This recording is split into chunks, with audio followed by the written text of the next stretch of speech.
Well, our main story tonight, the Metropolitan Police says it is reinvestigating the actions of its officers who pushed the Crown Prosecution Service to charge Caroline Flack with assault.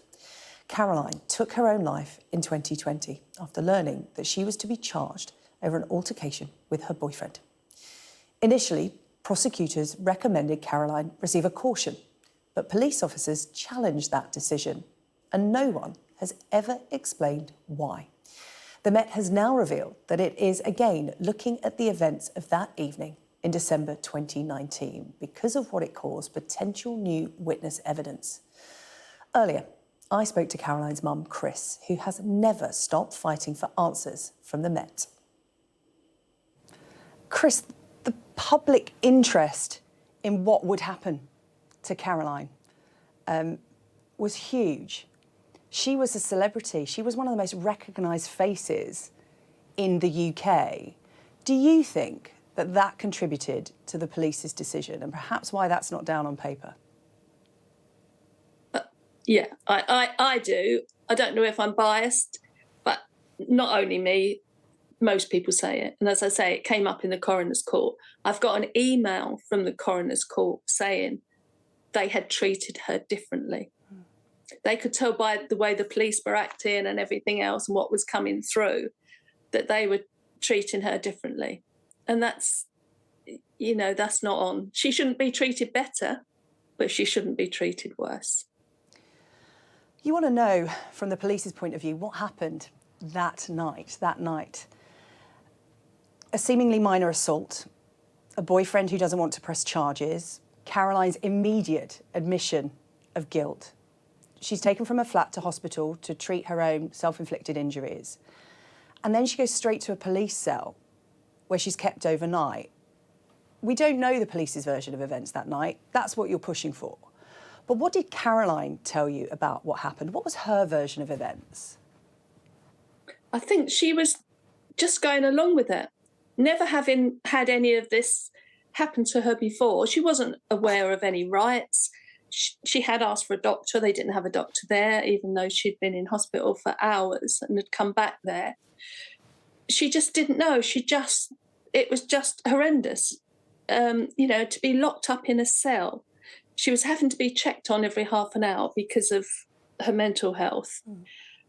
But she could have been sent home. They had 14 days. If they wanted to bring a charge, they had 14 days. But they locked her up. Her sister waited outside for 8 hours in the street outside Holborn Station. She'd asked for her sister. They wouldn't let her sister go in. But her sister could have taken her home and looked after her and taken her back. It wasn't right what they did that night, and I don't think that would have happened to many people. It was such a high-profile case with the worst outcome, Carrie's death. The police decision seen by the coroner, as I've said, as a direct cause of her death. What has the head of the Metropolitan Police, Commissioner Sir Mark Rowley, said to you? He won't talk to me.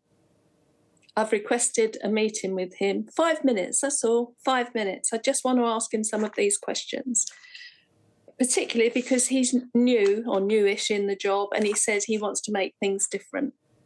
And he won't talk to me. He said it's been dealt with, it's done, and he won't. Even I wrote to the mayor, who I think looks after the Met Police. He does, yes. And his deputy has written to him asking, and he won't. He just won't meet me, won't talk to me. I got a typed email, and I imagine it was his signature at the bottom. But you don't know that because my emails don't get to him.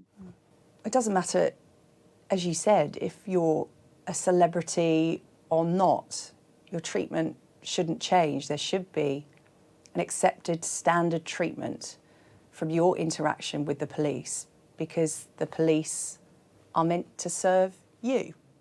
Yes. That's the contract we make, right? The unwritten contract.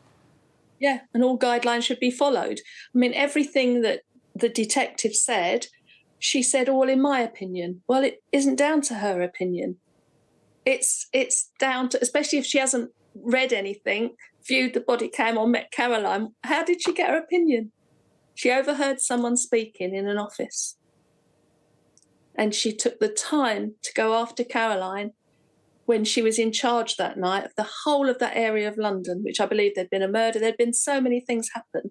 She said herself how busy she was, but she took the time out to go back to the CPS and ask for them to charge Carrie. And we don't know what she said to them to make them charge Carrie, because we've not got anything. There's nothing written down. It's a huge step, isn't it, from caution to charges, and there is no information about what happened in between. Are you hopeful that, given this new investigation, you will get those answers? I really am. I really am hopeful this time. Yeah, I am. How do you look back on that time, Chris? Because I was thinking about it earlier today, and it was 4 years ago. What happens between Caroline and her boyfriend happened in December. She was gone 3 months later. That's no time at all. How do you feel looking back on that period? How do you reflect? It must have been a complete blur, a time of complete angst for your family. We know that Caroline was desperate about what was going on in those 3 months. She had good days and bad days. And what she couldn't do, she couldn't live where she was because the media attention was just too much. So we moved her in the middle of the night, 3 o'clock in the morning. We had to move her to a new address. So she had to leave her home. And she went to live in this new flat. And it just got worse, I think, from there. We saw her, she came home Christmas Day. But at that time, I wanted to do what I'm doing now, probably, but I couldn't because all the advice Carrie was getting was, oh, no, don't say anything. Keep quiet, do this, do that. And that wasn't right because she wasn't putting her voice out there. She said to me, Mum, don't say anything. Don't say anything. This is the best. But in that time, she lost a job that she absolutely loved. She had everything taken away from her in one go. She wasn't allowed to see her boyfriend. So even that had gone. And no one came out and said what was happening. She was just, I don't know, and it was like a circus around her, if you know what I mean. It was all drama and not good drama. And as a family, we were going to see her. Jodie, her twin sister, was on her way that morning. And we were, keeping with her, but she wasn't listening to us. And I should imagine that rings true of a lot of families. They're not listening to the mum or their dad or their brothers and sisters. She had so many people. They're trusting their lawyers, and they're trusting the judicial system. All the people that were around her at the time. She had lots of people that were good to her. I mean, people from years back were texting and trying to get her away from the situation, but then it was too late, really. And that group of friends now are still there, and they're still with me, and they're still with our family, and every year we get together at Flackstock, and they're our friends. They're our real friends. Yeah, Chris, let's talk about Flackstock, shall we? Because you and your family have been through so much. And you want something positive to come out of something just so awful, and that is Flackstock, the festival that's been set up in Caroline's memory. It's going into its 3rd year now. What has that meant to you? It's the love that comes from that for Caroline. If you're there and everyone, is talking about her, but not only that, they're doing good. They're raising money for good causes, and it's a safe place. There's a lot of healing takes place on that day, and it's just a lovely place for families to come. And they talk to me. A lot of people are in the same situation as me. There's so many young people or older people that take their own lives, and every parent and the family member feel guilty because you think, why? But, you know, they had us to talk to it.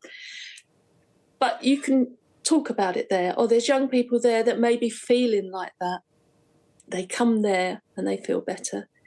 Even if it's just for one day, it's, you know, and all the artists that come, everything's for free. They all appear for free. And the people that give us the house, Englefield House, it's all for free. It's one day where everything comes together and it's good. You raise money for mental health charities through Flackstock, which I'll give a good plug for, 22nd of July at Englefield House in Berkshire.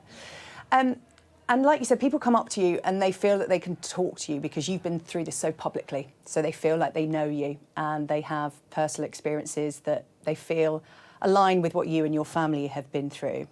And that's what it's about, isn't it, talking? Because something that came out after Caroline took her own life is that she was so frightened that her mental health issues would overshadow everything, would cost her career, would tarnish her reputation.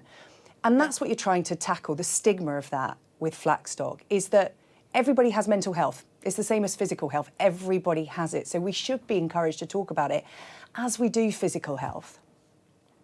Yeah. Oh, definitely. You should. And she didn't want to talk about it. You know, she used to get so down. And again, I'm going to say she really suffered with PMT. So you could tell, you thought in a couple of days, she's going to feel better. She's going to get out of this. But there was those times and people don't understand that. So it's like, oh, she's, you know, acting awkward or she's doing this. They don't know. If you don't tell them how you feel.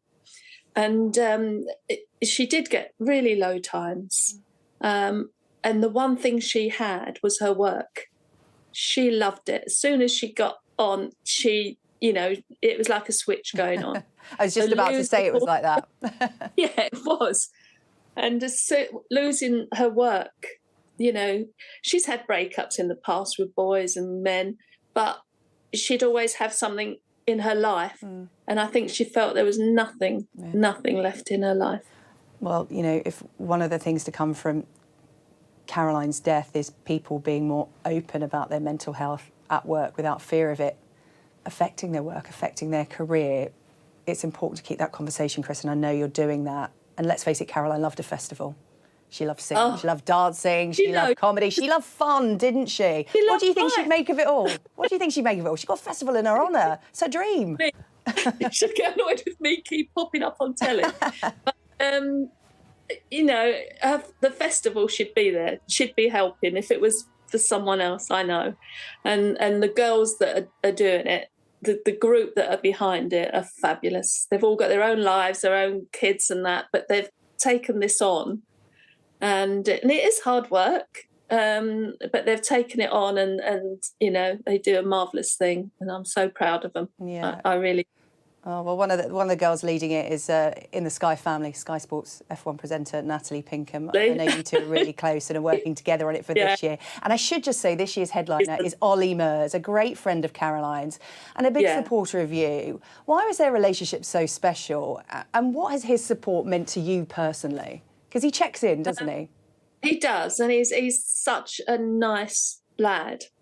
And they had a relationship like a brother and sister, really. You know, they could fight and do things, but they had each other's backs and they loved each other.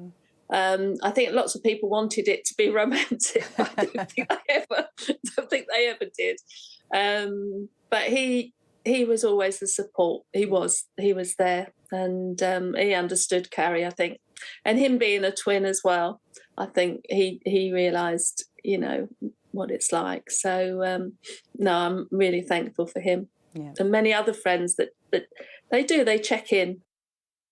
Well, if you or anyone you know has been affected by the issues raised tonight, help is available. You can call the Samaritans. 116123 is their number, or you can email joe@samaritans.org.